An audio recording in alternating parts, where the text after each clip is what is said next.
Grasshopper here, Lost Valley News. Let's talk about sex, okay? Let's go all the way back in history. Let's go back to Adam and Eve.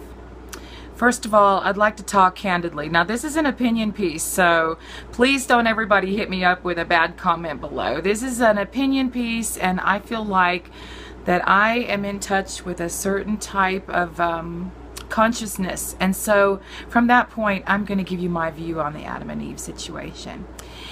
I don't believe that when Eve sinned in the garden, it was a real apple that she ate. I believe that Adam was doing his thing in the garden and Eve was off doing her thing in the garden when she came upon a man.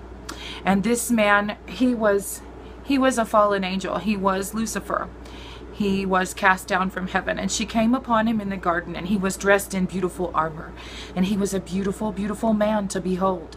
He was dressed in armor, and he had a sword on his side, and he was muscular and handsome and beautiful to look at, and he had beautiful blonde hair, and he had rippled muscles, and he was golden. He was beautiful, and he was far, far different from them. And when she seen him, she was naked. She was ashamed. She was naked. She was afraid.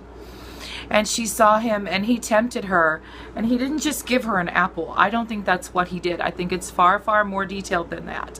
What I think he did is I think he beguiled her. He took her by the hand.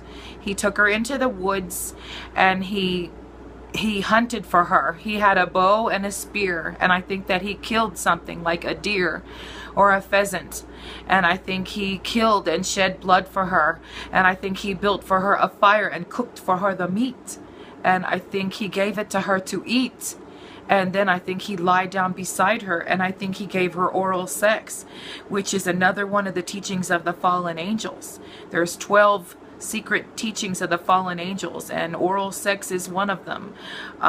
There's many others. We can also get into that in another blog. That's not what I'm here for today.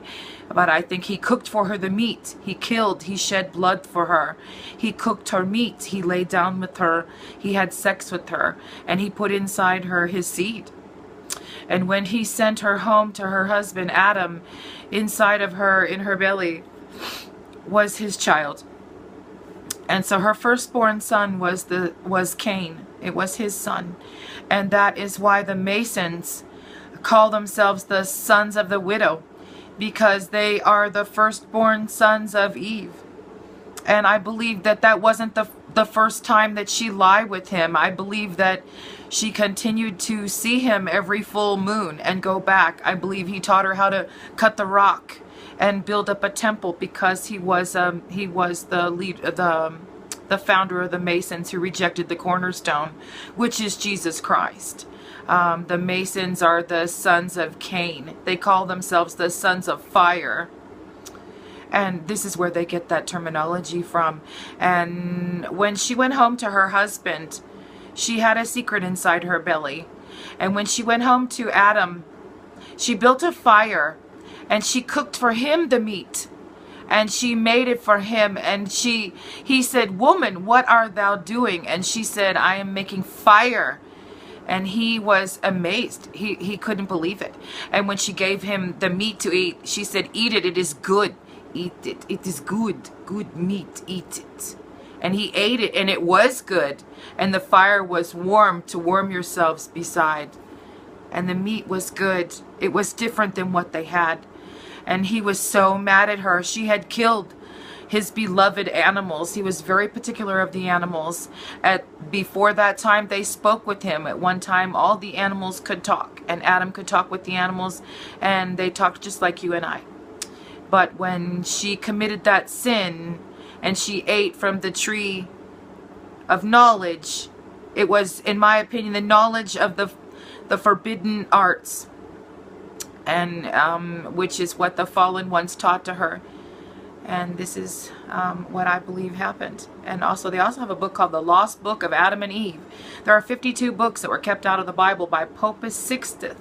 And Mr. Tinsdale, Reverend Tinsdale, who brought you guys all the Bible, the King James Version Bible, he burned at the stake for doing that. Common men and women weren't allowed to read the Bible. Only the Catholics were allowed to read the Bible. And so they would burn anybody alive as a heretic who would read the Bible. And Mr. Tinsdale and a group of men smuggled it out, and then they translated it into several different languages, and they held it on an island, and they voted on some different men that were going to put the books in there, what they were going to put in, what they were going to put out, and they dedicated it to King James. And of course Mr. Tinsdale was burned alive for that, and his last words were, "Let the Lord open the King James's eyes and let him see."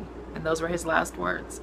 And so, like I said, talking about sex, talking about Adam and Eve. So when she had her first child, she had the fallen angel's child. She had Cain. And then the next child that she had was actually the son of humankind. That was the sons of God. And so immediately Cain slew him. Now the Masons, they attach themselves fully to Cain, and they say that that is exactly who they worship. That's their king. The sons of Cain went on to become Nimrod, who was a mighty hunter before the Lord and built the Tower of Babel. And he built the city of Babylon. And America has fallen right in those shoes. Now everywhere you look, you have this gay agenda, this agenda they're putting out. It's not that, you know, anybody has any problem with being gay. What it is when they put it as an agenda, they're putting forward a satanic Luciferian agenda, and they're trying to cram it down everybody's throats. And the more that people accept stuff like this, they just get the rights taken away, and it becomes more than it ever was. When she committed that sin in the garden, each one of us committed it. We were all there. We all have to go back in time in your hearts and your minds. That's how you heal the nation, is you go back to the Garden of Eden and you say, I did this. It was me. I chose it. I chose to do those things, and I was wrong. Please, God, forgive me. Ask Jesus to come into your heart. You know, we never know when the end of times is coming. We never know, you know, when those riders ride out, they can't go back. I implore you, ask Jesus into your life now while you still can. He loves you. He wants to be with you. He died for you and for me. You're my brothers and my sisters, and I love each and every one of you, and it's not too late. He'll come into your life. All you have to do is ask him. Ask him into your heart. He died for you. He shed his blood for you. I pray in the name of Jesus Christ with you that you take him into your life now. Seek God while he's near. It's not too late. If you see anything you like, please subscribe to my daily blog. I have some great stuff. I have some great videos, and a lot of other people do too. I'm going to recommend some of them later. Please subscribe. This is the Grasshopper signing out. See you tomorrow, guys. Have a great night.